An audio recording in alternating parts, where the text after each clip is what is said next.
find yourself every single month struggling to keep your profit, then go ahead and stick around.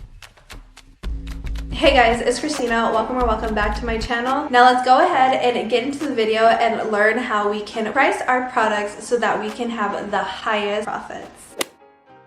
So the first step in this process is finding the true cost of your product. I'll be giving out two examples, one for like a product that is already made and kind of like ready to purchase, and like another for handmade products or products that you may need to create in order to have a finished product, and how you can actually get the true cost. So the first one is for a product that is ready to sell. So for example, like a t-shirt. The t-shirt is $3. It's not just going to be $3. You want to also take in consideration any shipping and transaction fees. Next, I'm going to be talking about how to calculate the true cost of something that is handmade. I'm going to just look on the notes on my iPad because I wrote this out. I think I'll go ahead and place this onto the screen. And so I just want to give an example for making like a lip gloss. So I went ahead and I just made this up. So this is completely made up. This is not like true prices or anything like this. Is just how I would calculate. So basically you want to make a list of every single item that you need in order to make one product. So I have Versagel, pigment, oil, tubes, and packaging. Basically what you want to do is you want to make sure that you have the ounces or however much it is in that product, and you want to list it with that product and also list the total price of how much that product costs. Keep in mind shipping, any type of fees, anything like that needs to be included into this price, or it's not the true cost of how much you really paid. And so once you have that,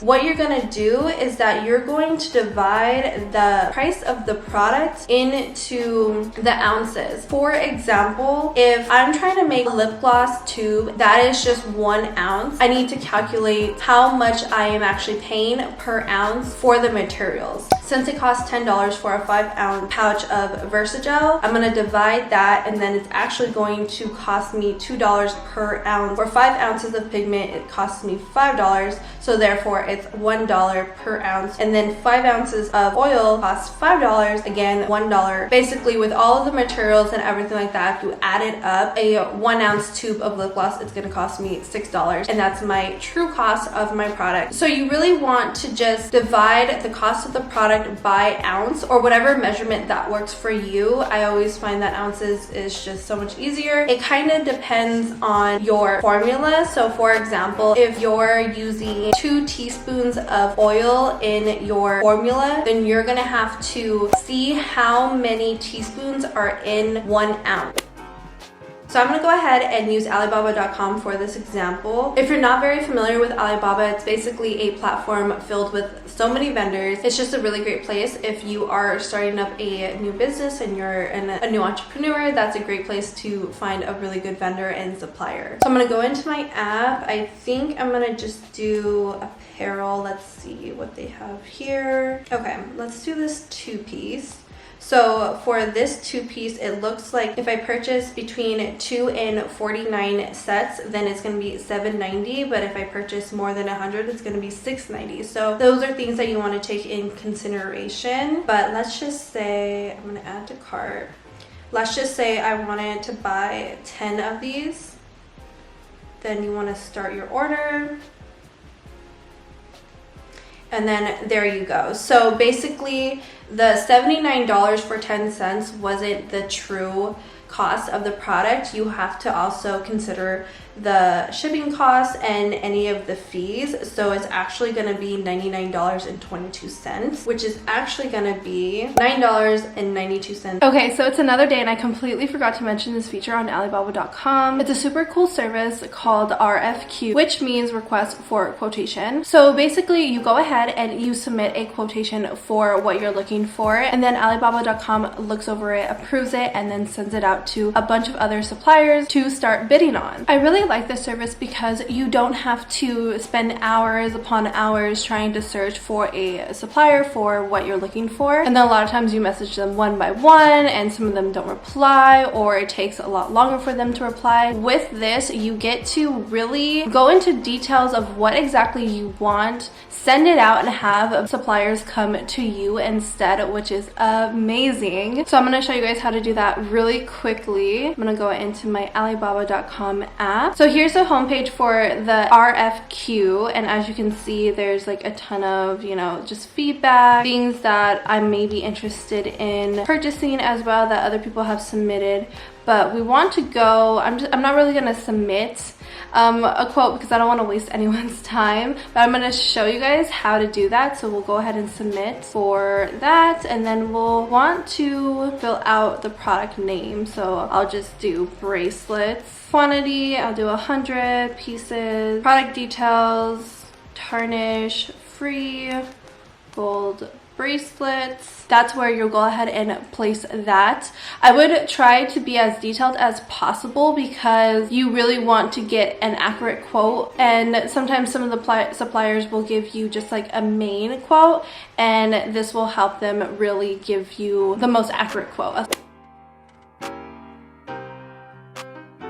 Now we're going to go ahead and figure out how much we're going to actually multiply this number to get a really good profit. Kind of just depends on like what you're selling and how expensive it already is. Since this is a really low price item, and based on similar items, I would probably do this like maybe 3 or 4, maybe even like 5 times more than the actual amount, just because you want to really do the research within your market and see what similar items are going for. Something like this would definitely go for like 30 or 40 bucks easily, and since it's summer, it's going to be really trendy. But always stick at least 3 times, 2 times. Maybe if it's like a really high priced item, then maybe you want to go ahead and just like double it. So like for example, if you bought something for like $200, you want to at least double it for $400. But the things you want to consider when you are pricing are the shipping expenses, like I said before, Shopify, and transaction fees. So when you are pricing a product, you're not actually going to be getting it for the price that you're pricing it for. You're gonna be hit with a transaction fee, whether that's from PayPal or Shopify or whoever you have your shop with. They're gonna have their own separate transaction fees. So whether that be like 2.9% plus like 30 cents or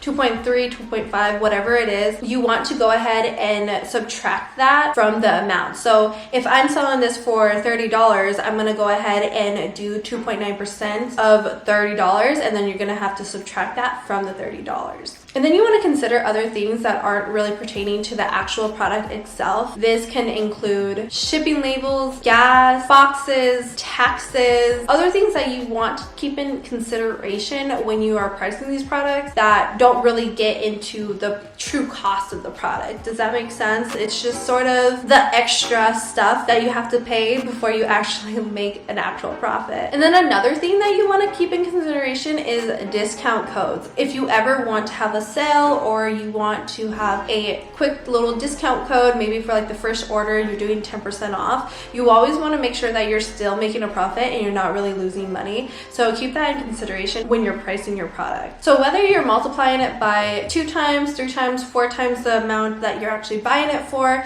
you want to always stay around at least above 40% of profit. That's like what I would always suggest, just because it helps with covering all those extra fees, the transaction fees, the extra expenses.